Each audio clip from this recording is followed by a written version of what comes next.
Oi, pessoal, tudo bem com vocês? Não sei que horas vocês estão vendo isso, então, bom dia, boa tarde, boa noite, não sei. A paz do Senhor. Meu nome é Vitória, eu sou membro da Igreja Metodista lá em Vila Santa Alice, né, na Vila do Saz, em Xerém. E a Patrícia me pediu para gravar um vídeo, né, trazendo uma mensagem para vocês. E eu queria compartilhar com vocês a história de um rapaz, que é uma história que eu gosto muito, muito, muito mesmo. Um personagem que eu admiro muito na Bíblia. O nome dele é Gideão. Eu não vou ler com vocês a passagem bíblica porque é muito extensa, eu já gosto de falar e vai ficar muito comprido e ninguém vai me aguentar. Mas eu peço para vocês irem lá, darem uma lida, né? Se quiser pausar aqui o vídeo, ir lá ler antes de me ouvir, né? Vocês podem fazer isso, eu ficaria muito feliz, que aí vocês ficariam um pouco mais por dentro da história.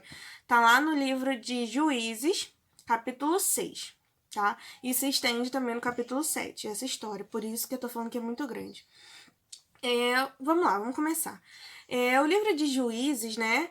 Ele retrata vários homens e mulheres que Deus levantou para libertar o povo, né? Para guiar o povo. Porque naquela época ainda não existiam reis, né? E Gideão é uma dessas pessoas. E o que acontece, né? É aquela velha história. O povo de Israel se virava contra Deus. Deus levantava uma pessoa, né? No caso, naquela época era um juiz, libertava o povo se virava contra Deus. E aí começava a sofrer opressão, Deus ia lá, levantava uma pessoa, libertava o povo, guiava o povo se virava contra Deus. E era um ciclo, né? E aí o povo estava sofrendo uma opressão muito grande nessa época de Gideão, dos midianitas. E eles estavam sofrendo muito, porque nem do que eles plantavam, do que eles faziam, eles não tinham nem o direito de retirar para comer. Tudo era saqueado, tudo era roubado, eles não tinham mais direito sobre nada do que eles faziam, do que eles possuíam. E aí o anjo do Senhor aparece para Gideão, e no momento que ele aparece para Gideão, Gideão ele tá lavrando trigo num tanque de prensar uvas. E aí a gente fica assim, nossa, lavrando trigo num tanque de prensar uvas, né? Não tem nada a ver uma coisa com a outra.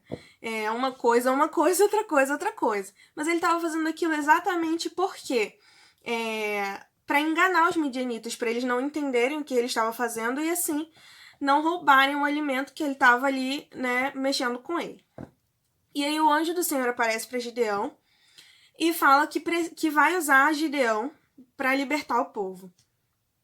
E aí Gideão fala assim, olha, espera aí, fica aí rapidinho que eu vou lá dentro, vou preparar uma oferta, né, um sacrifício, e vou te ofertar isso.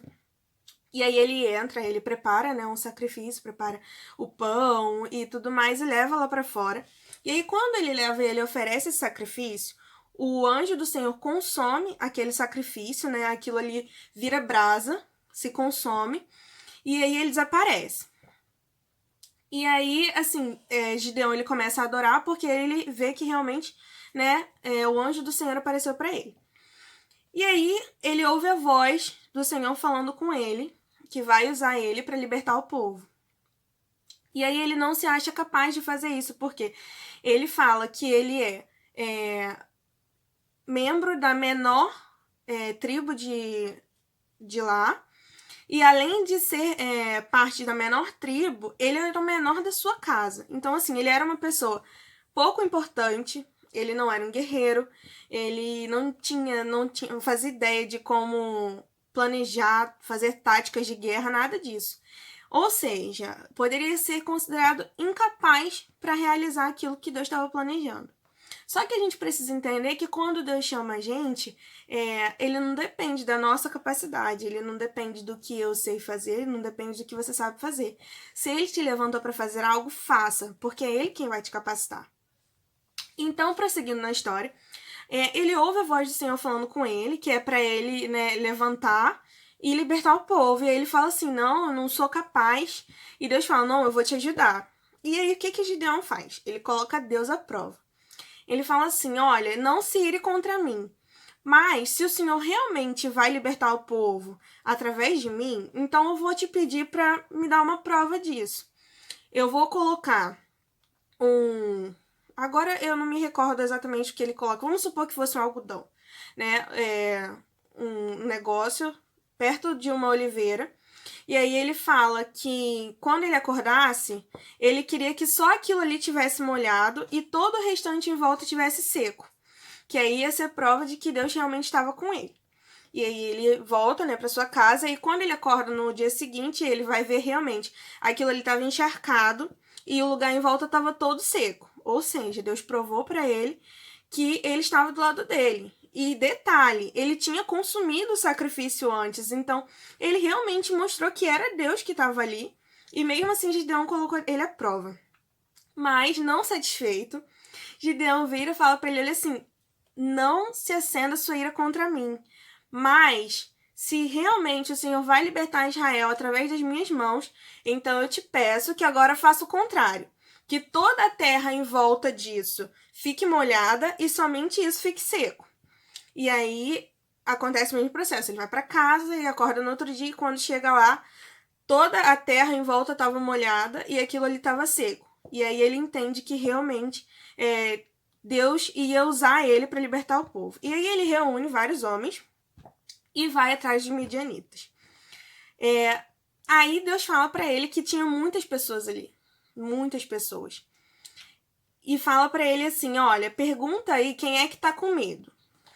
Qualquer um que estiver com medo, manda voltar para casa. E aí ele pergunta, e se eu não me engano, o número de homens que voltaram foi de 12 mil. E aí ele seguiu com o restante e Deus falou para ele assim, olha, ainda tem muita gente.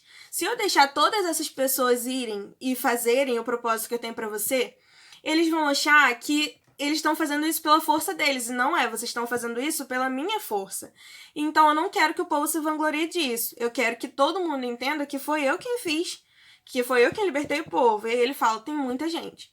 Vai até um lago, né, uma cachoeira, não sei exatamente, um rio, e fala para eles beberem água.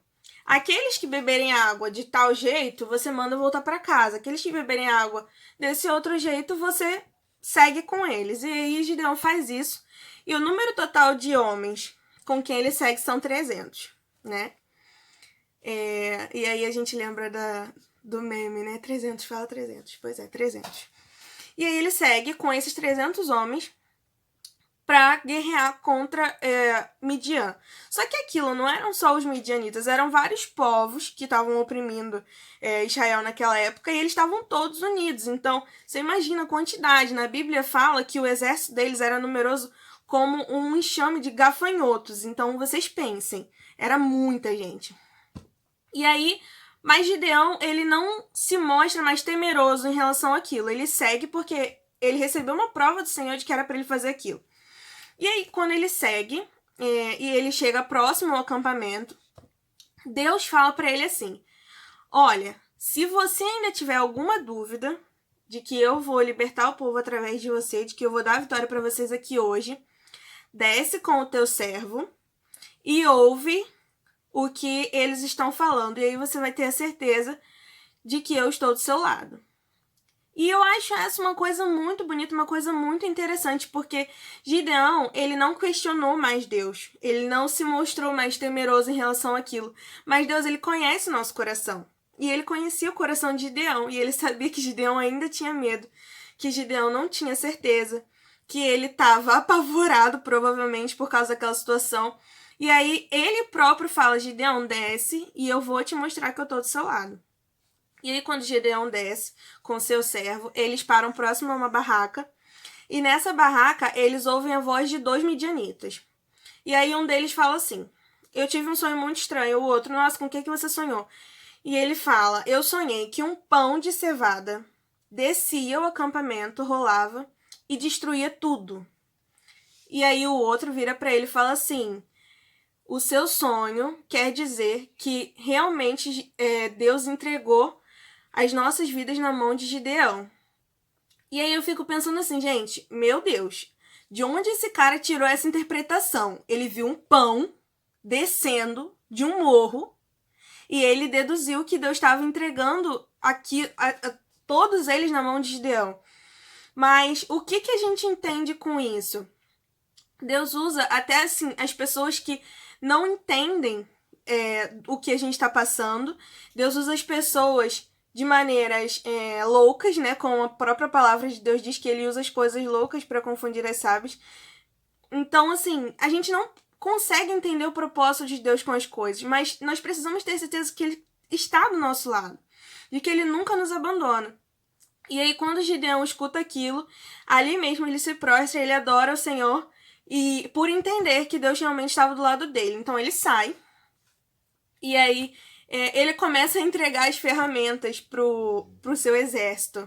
E essas ferramentas são paus, vamos dizer assim, panelas, instrumentos, coisas que fazem barulho, né? Eles não foram armados para ali, porque o plano que Deus tinha não era esse, como eu já disse. Ele não queria que o povo vencesse pelas suas forças, e sim para que o nome de Deus fosse glorificado.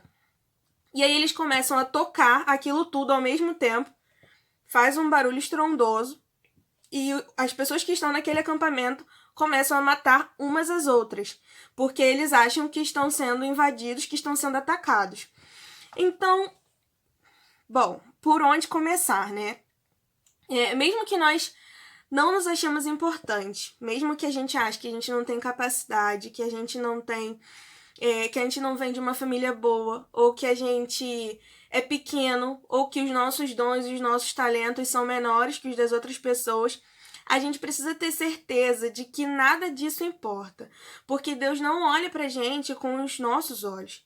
Ele olha de um jeito diferente. Ele sonhou com cada um de nós, com as nossas características, com o nosso jeito, com a nossa forma física, com a nossa personalidade. Ele sonhou com tudo isso. Ele preparou você, ele me preparou do jeitinho que ele sonhou. Então, eu quero dizer para você, tudo em você é perfeito. Tudo. Foi ele que imaginou assim, ele que te criou assim. Então, é exatamente desse jeito que você tem que se levantar e fazer a vontade dele. Você não tem que esperar o seu dom cair do céu, você não tem que esperar a oportunidade cair do céu. Levanta, né? Quando Deus, ele fala com Gideão, ele fala assim, vai nesta tua força e livra o povo de Israel. E eu tenho certeza que ele nos chama todos os dias, vai nessa tua força, faz a minha obra, faz a minha vontade, prega a minha palavra. Entendem? E às vezes a gente se prende a tantas coisas, a gente acha que a gente não é capaz, a gente acha que tem pessoas melhores para fazer aquilo do que a gente. Será que Gideão também ele não pensou desse jeito? Quantas pessoas ali do povo de Israel não já deviam ter participado de outras guerras, tinham estrategistas de guerra ali, mas Deus não queria nenhuma dessas pessoas, porque eles poderiam se vangloriar pelo que acontecesse, mas ele queria fazer a obra dele através da vida de Gideão, então não importava de qual casa Gideão era, o tamanho de Gideão na sua casa, nada disso importa.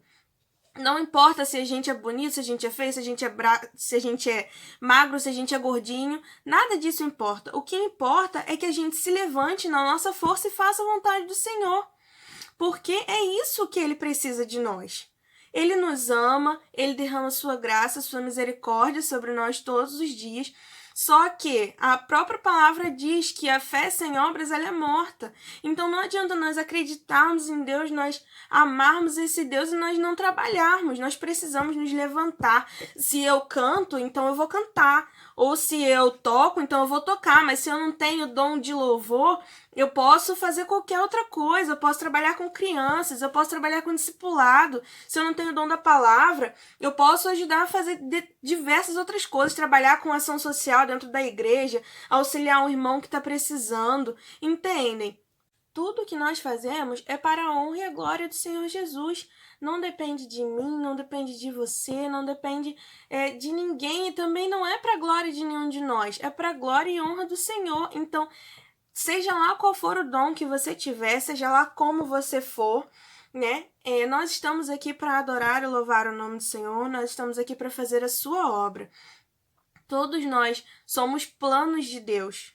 Ele sonhou com cada um de nós. E eu não tô falando só dentro da igreja, eu tô falando assim, na nossa vida no geral. Eu sei que, assim, nós, enquanto jovens, né? Eu não sei exatamente qual idade vocês têm. Eu já passei um pouquinho da minha adolescência, embora pra mim eu ainda seja uma adolescente. E eu enfrentei muitas questões antes de entrar na faculdade.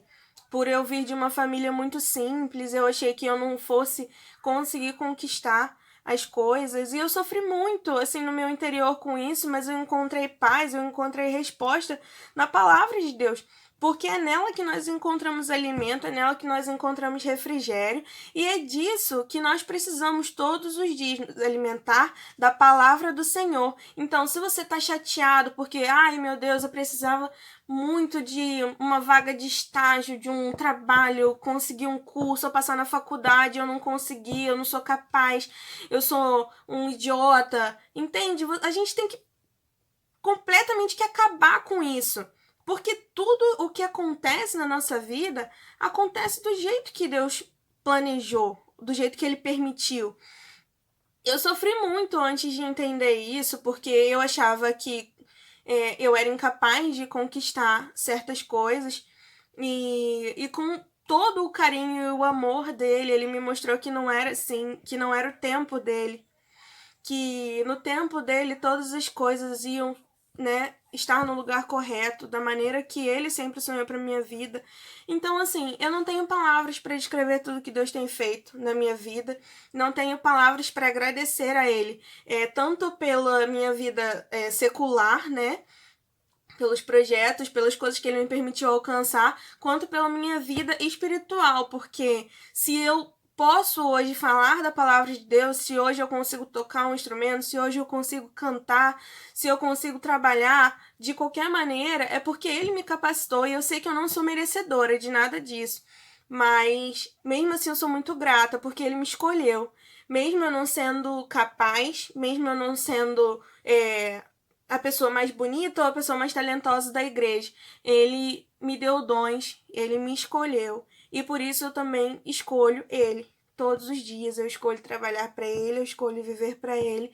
E é isso que eu queria compartilhar com vocês.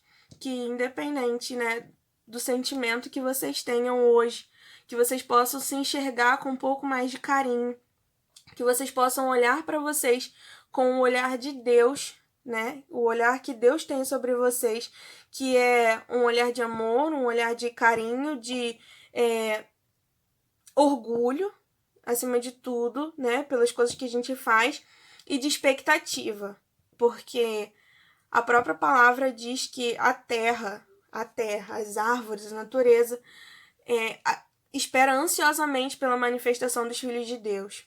Então, assim, nós precisamos nos posicionar, nós precisamos nos manifestar, nós precisamos mostrar para o mundo quem nós somos e por que nós estamos aqui. Amém? É isso que eu queria compartilhar. E um beijo grande para vocês. Foi um prazer muito grande poder, de alguma forma, mostrar um pouquinho do carinho, do amor que Deus tem por nós. E é isso, né? Beijo grande.